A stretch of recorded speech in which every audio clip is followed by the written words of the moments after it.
बहुत ही पवित्र और पावन जगह है। इस जगह का नाम है शांतनु वन। यहाँ भगवान श्री कृष्ण और बलदेव जी ने मिलकर के गौचारण लीला किया था और महाप्रभु बल्लभाधीश जी आचार्य जी ने आकर के यहाँ मुक्त भजन किया था। और सबसे महत्वपूर्णता वाली बात तो यहाँ यह रही थी कि जो चंद्रवंश के राजा हुए थे शांतनु, उन्होंने आकर के यहाँ गंगा महारानी की खातिर उन्होंने आकर के तपस्या की। तो है राजपाट धन दौलत सब कुछ तो है ऐसी कौन सी चीज जो मेरे पास नहीं है कि तो फिर सांत्वन मांगना तो तुम्ही को पड़ेगा ना। जो मांगोगे आपको ही मांगना पड़ेगा। तो ठीक है मैं मांग लेता हूँ। तो महारानी जी महाराज मुझे गंगा दे दीजिए, आप मुझे गंगा दे दीजिए। उन्होंने कहा कि नहीं मैं गंगा नहीं दे सकता तुमको, क्योंकि गंगा से तो तुमको खुद ही बात करनी पड़ेगी।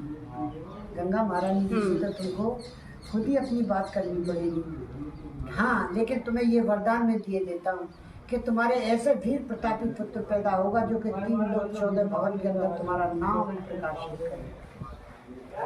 और साथ साथ मैं तुमको अपना नाम दिए देता हूँ। पहले तेरा नाम आएगा, उसके बाद में मेरा नाम आएगा। तो इसलिए कहते हैं इनको शांतवन बिहारी। ऊपर जो मंदिर आप दर्शन करके आए थे ना, उनको कहते हैं शांतवन बिहारी। कि तो ठीक है गंगा का और शांतवन राजा का दोनों का। तो गंगा महारानी जी से शांतवन राजा ने कहा क्या गंगा आप मेरे साथ विवाह कर सकती हो? तो गंगा महारानी जी ने साफ इनकार कर दिया और उनसे कहा कि मैं आपसे विवाह करने के लिए तैयार नहीं हूँ। तो शांतवन राजा ने कहा क्यों? मेरे साथ विवाह करने से आपको क्या ऐतराज है? मेरे पास राज है, पाठ है, धन है, दौलत है, सभी कुछ तो है मेरे पास। और अभी अभी मैं भगवान से प्रार्थना करके, भगवान की तपस्या करके, और अभी अभी मैं वरदान प्राप्त करके आ रहा हूँ। और मैंने आपके लिए ही तो तपस्या की है।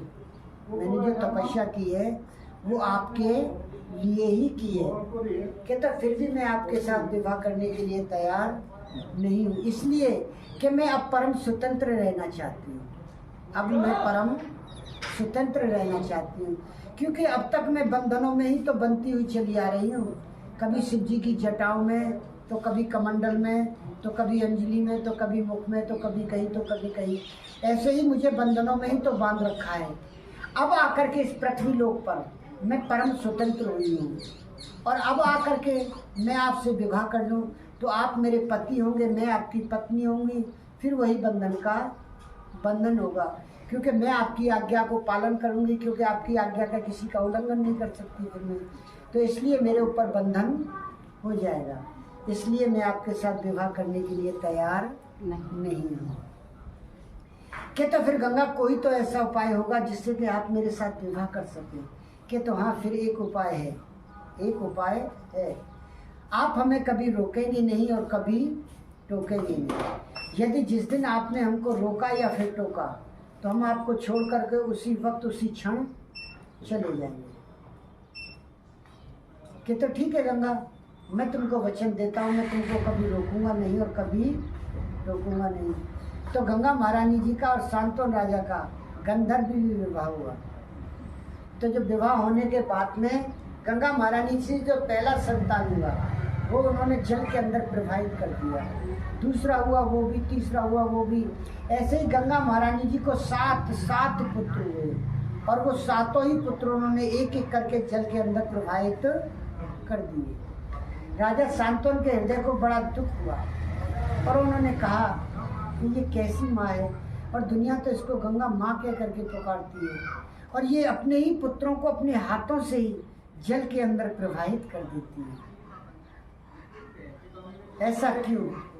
अब मुझसे रहा नहीं जाता और ये देखा भी नहीं जाता। जब 8वें पुत्र की बारी आई तो गंगा महारानी जी ने जब 8वें पुत्र को जन्म दिया, तो जन्म देते ही गंगा महारानी जी अपने हृदय के अंदर ये विचार कर रही थी कि इस 8वें पुत्र को मैं राजा शांतवन की भेंट करूंगी, अपने पति को दूंगी, ताकि उनका नाम रोशन हो सके, उनका नाम चल सके, उनका नाम वंश चल सके। ऐसा सोचने के बाद में बस गंगा महारानी जी उस पुत्र को नहलाने धुलाने के लिए ले ही जा रही थी। बस शांतवन राजा का जो सब्र था वो टूट गया। अपने वचन को तोड़ने पर वो विवश हो गए। जैसे ही गंगा महारानी जी ने उस पुत्र को मिलाने के लिए किया, बस सांत्वन राजा ने उनको रोक दिया कि रुको और सुनो, ये तुम क्या कर रही हो? मेरे एक एक करके 7 पुत्र हुए और वो 7 ही पुत्र तुमने जल के अंदर प्रवाहित कर दिए। मैंने तुमसे कुछ नहीं कहा। अब इस 8वें पुत्र को भी आप जल के अंदर प्रवाहित करने के लिए जा रही हो। आखिर तुम्हारे सामने कौन सी मजबूरी है, कौन सी परेशानी है? ऐसे कौन से वचन में विवश हो तुम, कौन से बंधन में बंधी हो जो पुत्र जन्म लेता है उसी को आप जल के अंदर प्रवाहित कर देती हो। अब इस 8वें पुत्र को भी आप जल के अंदर प्रवाहित करने के लिए जा रहे हो। कि तो बस महाराज, आपने तो हमको रोका भी और टोका भी, और साथ साथ में हमसे इतने सवाल भी किए। अब हम आपके पास में एक पल भी नहीं रुकेंगे। और रहा उन 7 पुत्रों का सवाल। वो 7 पुत्र नहीं थे, वो 7 वसु थे। वो 7 पुत्र नहीं थे, वो 7 वसु थे। क्योंकि उन्होंने हमसे वादा किया था और हमने उनसे वादा किया था। उन्होंने हमको वचन दिया था, हमने उनको वचन दिया था कि तुम हमें पृथ्वी लोक तक पहुंचाओ और हम पृथ्वी लोक पर जाकर के अपने उधर से तुम्हें जन्म दे करके और तुम्हें जल में प्रवाहित करके तुम्हारा उद्धार करेंगे।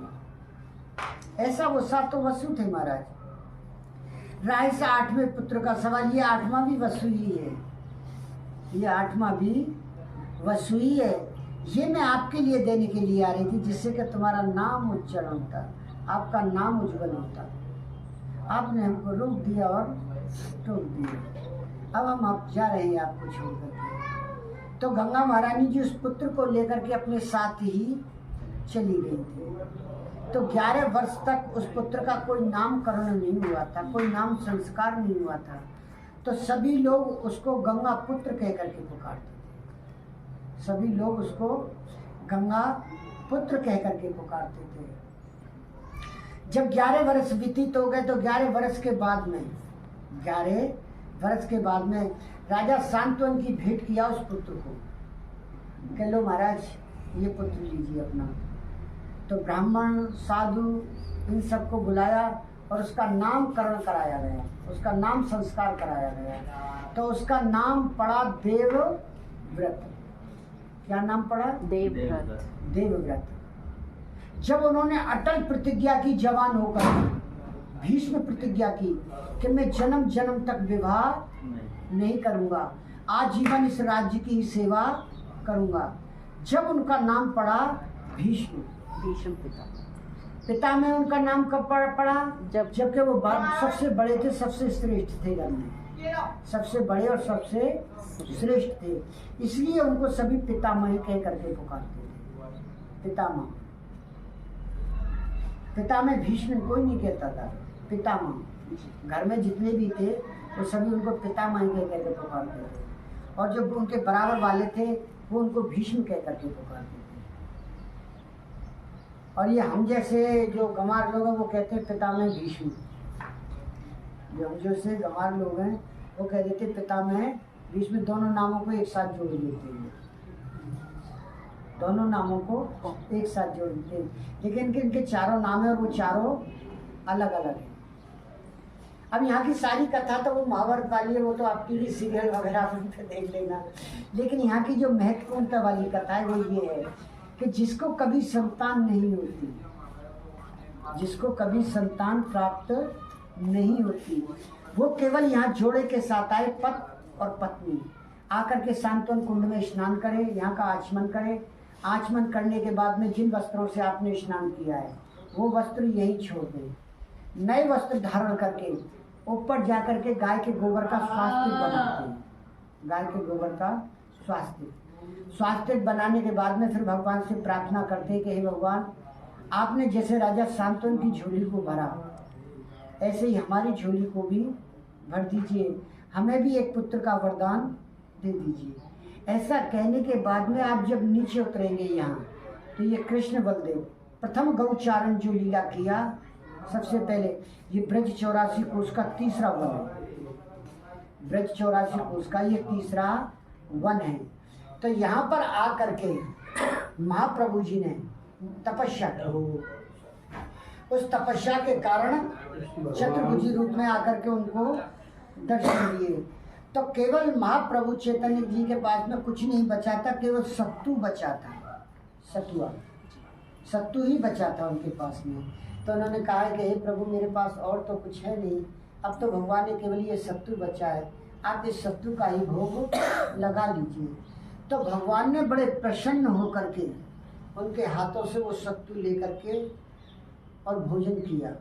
उस दिन से इस गांव का नाम सांत्वन वन से हट करके सत्तू घाट पड़ गया, क्योंकि भगवान ने सत्तू का भोग लगाया, इसलिए वो सत्तुआ हो गया। इसलिए यहाँ की जो महत्वपूर्णता वाली कथा है कि आज भी यहाँ भगवान को सत्तू का ही भोग लगता है, आज भी दाल चावल का ही भोग लगता है। जैसा भी बनता है वो ठाकुर जी की प्रसादी। आज आपको थोड़ी थोड़ी प्रसादी करके जब जाना है,